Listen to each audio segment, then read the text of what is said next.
Puji Tuhan saudara, saya percaya hari ini saudara tetap ada dalam pemeliharaan Tuhan. Sebelum merenungkan kebenaran firman Allah, mari kita sama-sama satu di dalam doa. Bapa di surga, sebentar kami akan merenungkan kebenaran firman-Mu.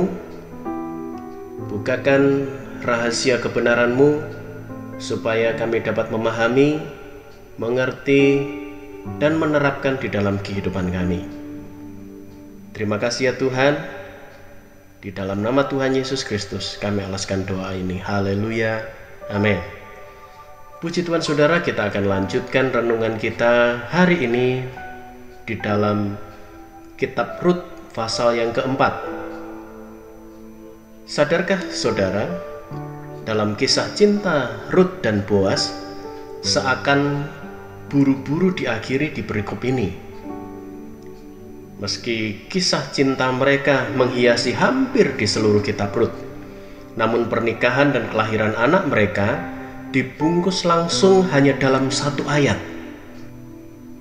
Ya, saat Rut melahirkan Obed, ia dan Boas meninggalkan panggung dan lampu sorot pun berpaling menyinari Naomi. Saat itu bintangnya bukan lagi Rut dan Boas, namun sang nenek, yaitu Naomi. Puji-pujian diarahkan kepadanya. Bahkan tetangganya berkata bahwa Obed adalah anaknya. Pentingnya peran orang tua dalam hidup anak memang tidak bisa disangkal. Tetapi keberadaan kakek dan nenek pun sebenarnya memainkan kunci penting bagi kelanjutan hidup sang cucu. Sadarkah Anda bahwa dalam Alkitab kehadiran kakek dan nenek seringkali memainkan peran kunci dalam hidup tokoh-tokoh terkenalnya? Hizkia misalnya, ia adalah salah satu raja terbaik yang pernah Israel miliki. Tetapi ayahnya adalah Ahaz, raja terburuk di Israel. Meski demikian, Hizkia meneladani kakeknya, yaitu Yotam, raja yang dikenal takut akan Tuhan. Kemudian contoh yang lainnya yaitu Timotius. Dalam 2 Timotius 1 ayat yang kelima, di situ dikatakan, "Saya teringat akan kepercayaanmu yang sungguh-sungguh kepada Kristus, sama seperti kepercayaan nenekmu Lois dan ibumu Eunike, dan saya yakin engkau pun percaya seperti itu." Jelas di ayat ini bahwa tidak hanya ibu tetapi juga nenek Timotius yang bernama Lois mempunyai peran yang sangat penting dalam mendidik Timotius. Iman Timotius pada Tuhan itu berasal dari iman neneknya Lois yang kemudian turun kepada ibunya Eunike hingga sampai kepadanya. Seringkali kakek nenek adalah jembatan yang efektif untuk menghubungkan anak dengan orang tua dan Tuhan. Sayangnya, pada zaman yang semakin modern ini, peran mereka menjadi sangat minim daripada seharusnya. Namun, jika Anda merasa bahwa mereka membutuhkan Anda salah besar. Karena sebenarnya Anda dan anak-anak Anda lah yang membutuhkan teladan hidup mereka. Tidak memanfaatkan waktu sebaik mungkin untuk anak-anak sering bergaul dengan mereka justru adalah kerugian besar bagi Anda dan anak-anak Anda.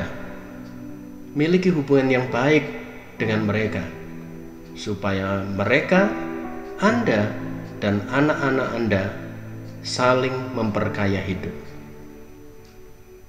Sepanjang sejarah, kakek dan nenek berperan sebagai kunci keharmonisan dan kelangsungan tradisi keluarga besar. Puji Tuhan. Mari kita satu dalam doa. Bapa di surga, melalui renungan ini kami boleh dibukakan betapa pentingnya mewariskan keteladanan kehidupan rohani yang harus bertumbuh dan mengalir bukan hanya kepada anak-anak kami, tetapi sampai ke generasi berikutnya, supaya seluruh keluarga kami, seluruh keluarga besar yang ada, hidup tetap dalam garis keselamatan-Mu. Dan bagi kami pun seorang kakek atau nenek, biarlah di masa hidup kami pun kami tetap menjadi berkat, khususnya bagi cucu cicit kami, supaya mereka boleh meneladani sikap hidup kami, cara kami bertumbuh, ketergantungan kami akan Engkau, dan bagaimana Tuhan kami dapat mewariskan hati yang semakin kuat dan memiliki iman yang semakin kokoh dalam pengenalan yang benar akan Engkau, sehingga cucu-cucu dan cicit kami Tuhan, mereka boleh meraih masa depan yang terbaik, karena mereka pun hidup takut akan Engkau.